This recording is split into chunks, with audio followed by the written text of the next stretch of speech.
or welcome to my channel. For today's video, we're going to be doing some ear-to-ear whispering and inaudible, unintelligible whispering, which I'm fairly new at, so I hope I do it correctly. We're just going to be talking about literally random things, random life updates, and random things going on in my life. I'll probably have some layered sounds and stuff too, so let's go ahead and get right into the video. Before we get into today's video, I quickly wanted to thank the sponsor, BetterHelp. BetterHelp's mission is to make therapy more affordable and more accessible. And this is an important mission because finding a therapist can be really hard, especially when you are limited to the options in your area. BetterHelp is a platform that makes finding a therapist easier because it is online, remote, and by filling out a few questions, BetterHelp can match you to a professional therapist in as little as a few days. It's easy to sign up and get matched with a therapist. There's a link in my description. It's betterhelp.com/Aaron. Clicking that link helps support me in this channel, but it also gets you 10% off your first month of BetterHelp, so you can connect with a therapist and see if it helps you. And because finding a therapist is a little like dating, if you don't really fit with that therapist, which is a common thing with therapy, you can easily switch to a new therapist at no additional cost without stressing about insurance, who's in your network, or anything like that.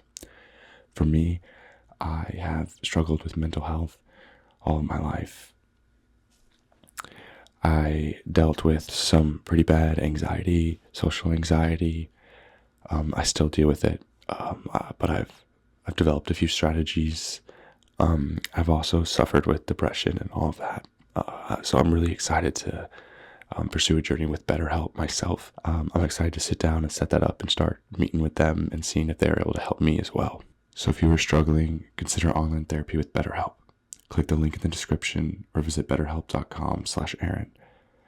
Thank you to BetterHelp for supporting me in this channel. So I'm going to start with whispering.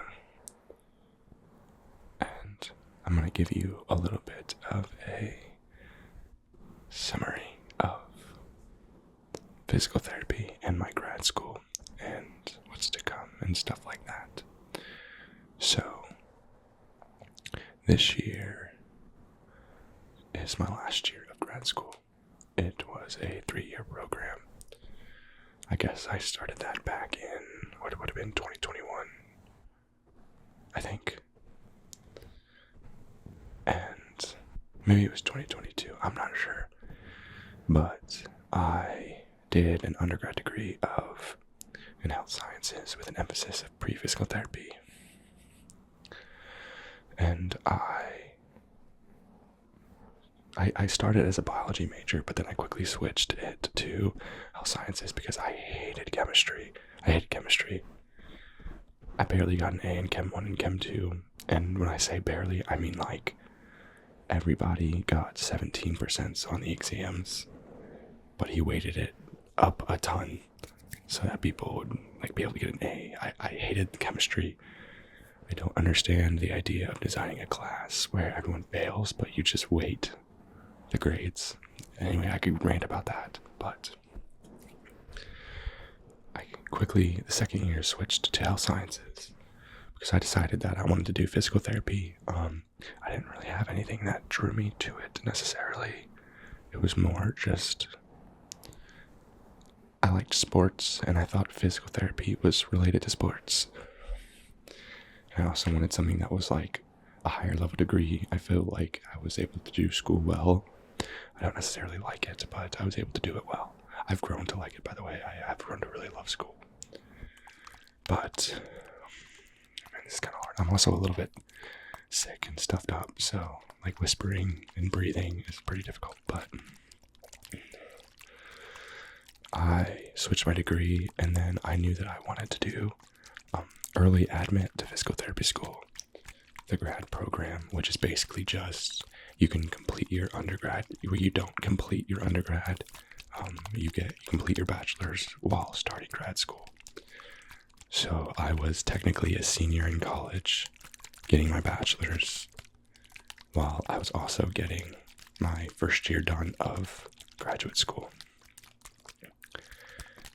That means basically I would get what they did in a 4-year undergrad and a 3-year grad program. I got it in a 3-year undergrad and a 3-year grad program. It's just saved a year basically. But I'm glad I did it. I am ready to be done and ready to be in the next stage of life. The first year of grad school was my senior year of undergrad. I graduated my undergrad and grad school. I did the whole ceremony stuff. It was actually really fun, except I was the only person to walk from my field in my bachelor's. So that was kind of fun because this is, the University of Missouri is a very big campus, like 28, 30,000, which is big to me. And there was probably a couple thousand kids there graduating with a health science degree, but I was the only one with like an emphasis of pre-physical therapy, so it was kind of fun for them to announce the degree and then just have me. I don't know, it was kind of funny. And then, so this year I started my last year, which would have been, I think we're going into week 4, week 5. And basically I have 8 weeks of courses. It's a 16-week course, so a full semester course squished down into 8 weeks. So it's a lot of work into a small period of time. And on top of that, we also have a bunch of other stuff to do, but that's okay.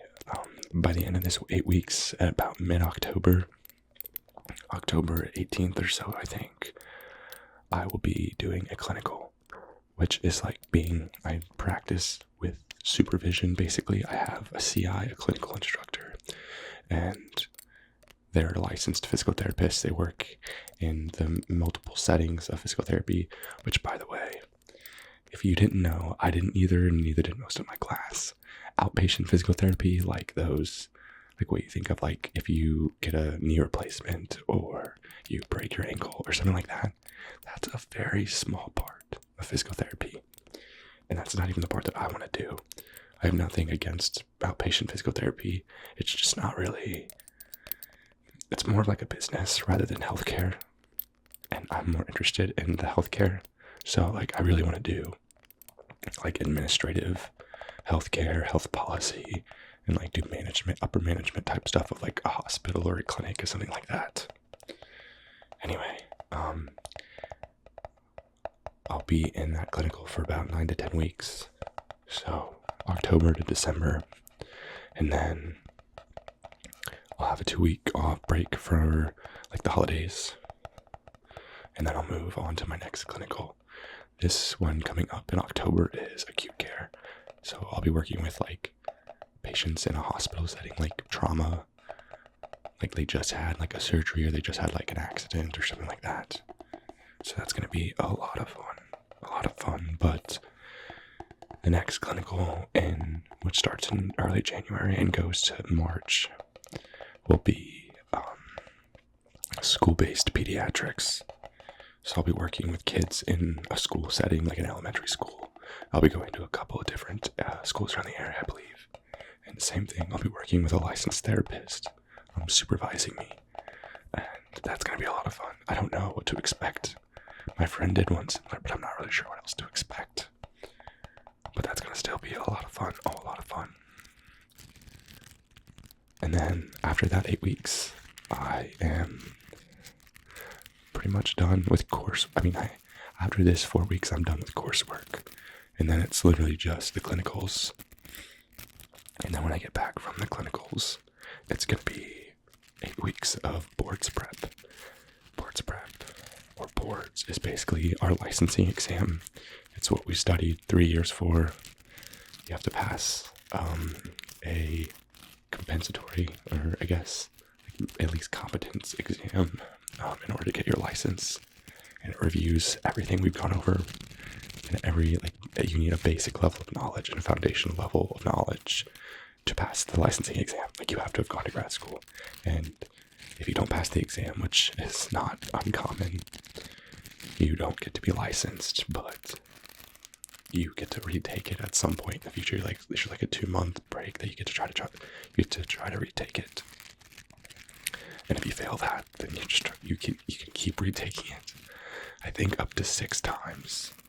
But I know there's a bunch of other stuff. I'm not gonna worry about it. I'm gonna just study and work my butt off and just trust my own knowledge, and I should be able to pass it. After that, I'll have one more clinical due to just some personal stuff that happened early on. I wasn't able to complete a clinical last year, so they tacked it on to the end of the program. So this coming summer, I'll be doing a clinical. I don't know where that's going to be at yet or what it's going to be. My plan is to put that clinical in like another state or an area that I'm actually interested in moving and working. And then hopefully I can learn if I love the area, if I like the area or not, and look around for jobs or maybe even get the job that I'm doing the clinical at. I have no idea where I want to move. I've looked at Chicago. I know a few people there, but I really want a house, and the hustle and bustle of Chicago might be a little bit too much for me with like my future plans and what I want. But it's also a really good area for other stuff that I want. Like there's a lot of like different types of culture and stuff like that I could appreciate and love. And like I said, I do have friends down there, but I'm also looking at Dallas, maybe Texas area. I'm looking into like Fort Lauderdale, maybe Florida or Tampa. I don't know. It's less than a year away. So I'm gonna like start like sitting down and really thinking about like what I want to do with my life and where I want to go with the degree and with my career. But yeah, that's something we'll get to when we get there. So that's a little bit about my physical therapy career, school, and what's been going on with that. Talk about school. Not school. I'm going to talk about YouTube and just some clothes and stuff that I'm excited to wear. So it's going to be a bunch of just like random stuff that makes no sense whatsoever. I have no idea how to do this, by the way, and I'm going to probably have to take some so I have to do what's that. Okay. It's kind of hard to not just like hold your breath the entire time. So I feel like there's a way to do this that I don't know. So we're going to practice it while I go. I'm excited for the winter to come and for it to start to cool down. I love summer. I really used to say that I like hate the heat, that I hate to like anything, or I hate the cold because to me the cold's painful. It's like the heat is just uncomfortable. Plus I sweat either way. No, it's not like I sweat less in the summer or anything like that. It's really more just like I don't know, just my body just has a lot of like heat, so I just sweat regardless. And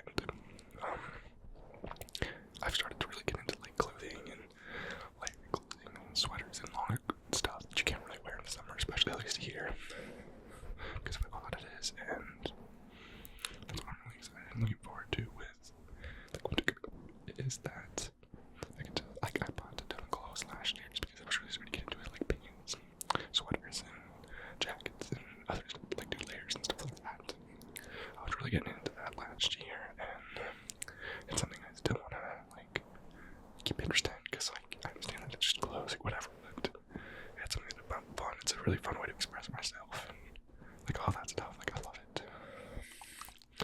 So I'm really looking forward to it. It's starting to cool down, and hopefully I can start wearing that stuff because technically it's just supposed to be intelligible and stuff that you can't really understand anyway. I'm just gonna go on a rant about working out and lifting and exercise and stuff like that. Obviously I've been starting to take care of my health and stuff more now in like grad school. I understand like the effects and benefits of like working out and health and stuff like that. But I have started the last like month or so, I kind of slowed down and I just got kind of exhausted and life just became a lot, and I didn't have a ton of motivation to keep going to the gym. But I recently this week started, or I guess last week, started to pick it up again, and I feel so much better. So if you like, not only does my body like my shoulder was killing me, my shoulder like hurt so bad, but then I started to work out and it feels better. I feel more relaxed. It doesn't feel as like stressed and tight or anything like that. So that's all just a nice thing to finally have going away. But on top of that, like it helps. Everything else has helped my mood. My head cleared up. I'm able to sleep better. There's so many benefits to working out, and I hope that you try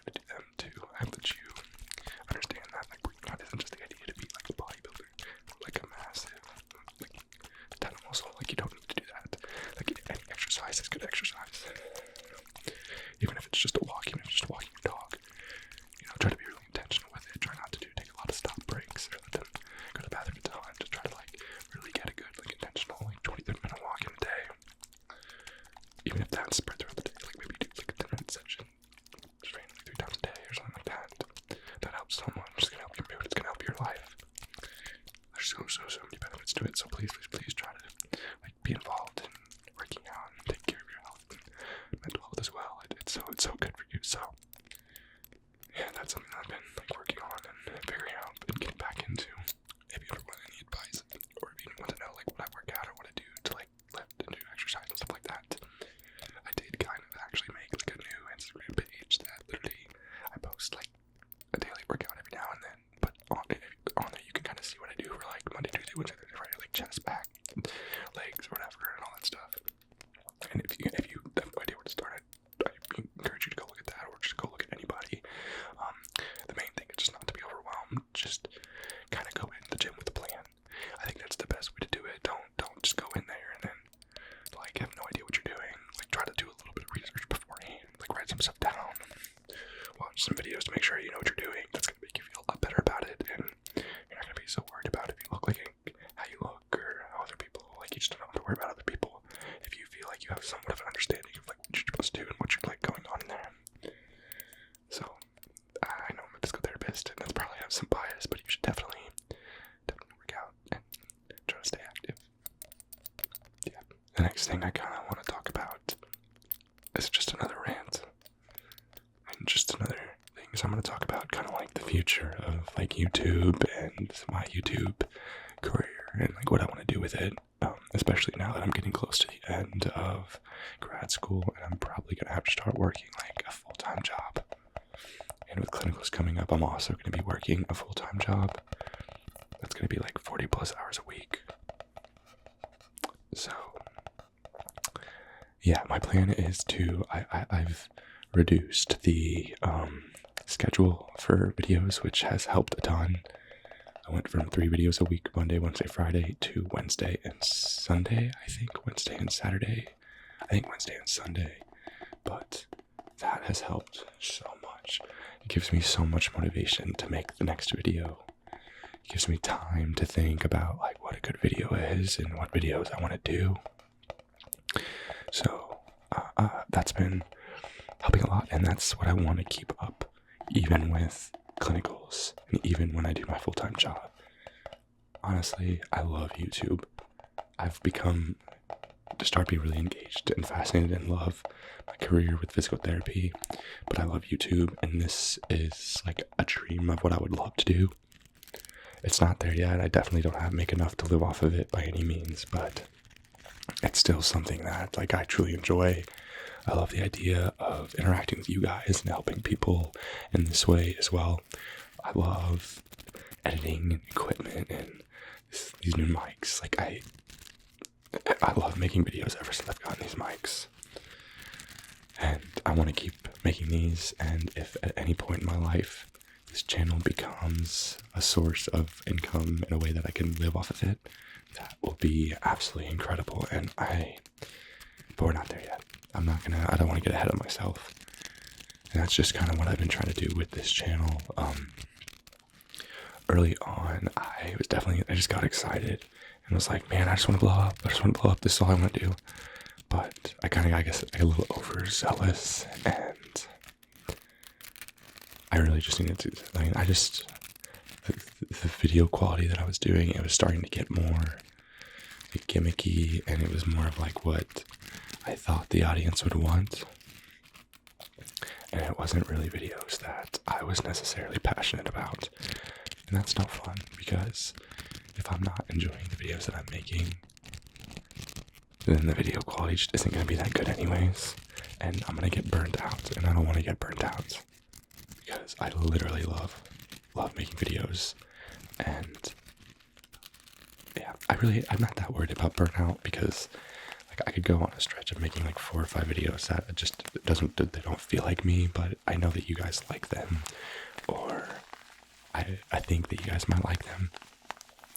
But then I can have like a vision of what I want to do for a video, and that vision and that motivation resets me. It's like, okay, wait, this is what I love about it. I absolutely love making these videos.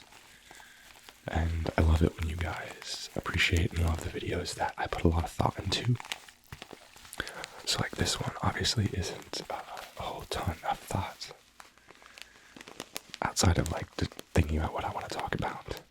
But like my roleplay style videos, or the more themed trigger videos, or when I do like the public ASMR. I like to do the public ASMR, and I know you guys like it too.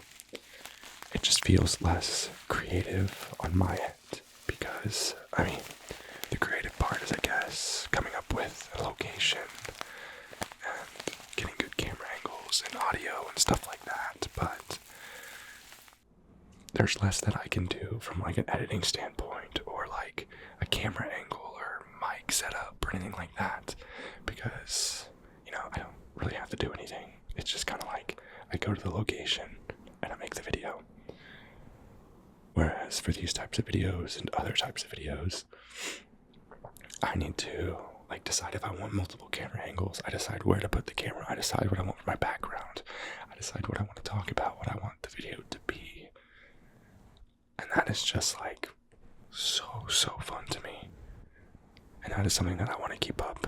And I hope that you guys enjoy like all of my videos, but I really hope you guys enjoy these types of videos too, not just the public or extremely like just different style of videos, because these are the ones that are sustainable. Like, I can't go to a million different places. I would love to, if you know, if one day this channel becomes like a travel ASMR thing, that'd be cool. I would love to see the world and make ASMR while I do that. But again, we're not there yet. But I hope that you guys enjoy the videos with like this type of setup, just kind of hanging out with me and getting to know me a little bit better. And I don't know, like I said, I keep saying it, but I want to start doing a live stream every single week. I haven't gotten to it yet. Maybe not this week, I got a busy weekend, but maybe next week we could do that. So yeah, that's kind of like my goals with the channel. Yeah, you guys are awesome. You guys' support has been insane. The support recently has been incredible. It's awesome. I love these new mics. I love this setup. I love making videos, and I'm gonna keep doing it for as long as the foreseeable future. Just talking about some things that I cook, some things that I like to cook. Let's start with breakfast. What I like to cook for breakfast is usually just like I get like different toast. I get like a cream cheese spread, but it's like a garden. It's more like a savory type of cream cheese, and then I put that on the bread, and then I get these like avocado cups, because I don't want to. You can't use an entire avocado on a piece of bread. So I get these avocado cups and put like half of it on one, half of it on the other, and then I'll do a nice Ida bag, or like where you can like, it's kind of a semi-runny yolk. You could also do a fried egg if like that's something that you just absolutely hate, is like the runny yolk. But I do that, and then I'll put on like salt, pepper, and garlic, and then I'll put on Cholula. I know some people like sriracha. If you like sriracha, you should do that. But I love Cholula, and then that's like what I'll eat for breakfast. Pretty much every other day. I absolutely love it. Pretty much like some things that I've been making recently are like this chicken, broccoli, and pasta Alfredo sauce. It's super good. It eats so well. I'm literally gonna go eat upstairs and eat it right now, because that's what I made last week. But other than that, I also usually make like a chicken quesadilla with like low carb quesadilla, and then I'll put like the same avocado spread on like one half, then sprinkle cheese on the other, and then I'll add like some jalapenos, shredded chicken, and just any other like sauce that I like to put in, a little bit of hot sauce in the middle there, and then I'll close it up, make it, and like I have this like super cool ranch, but like a Mexican ranch sauce. I absolutely love it. So good with quesadillas. So that's something I also recommend. But to be honest, that's pretty much like those three things that I'm thinking of right now. I'll make chicken tikka masala, but I don't really make rice very well, so I kind of don't do that all that often. But yeah, that's usually what I eat. It's just like the eggs toast, the pasta, or quesadillas.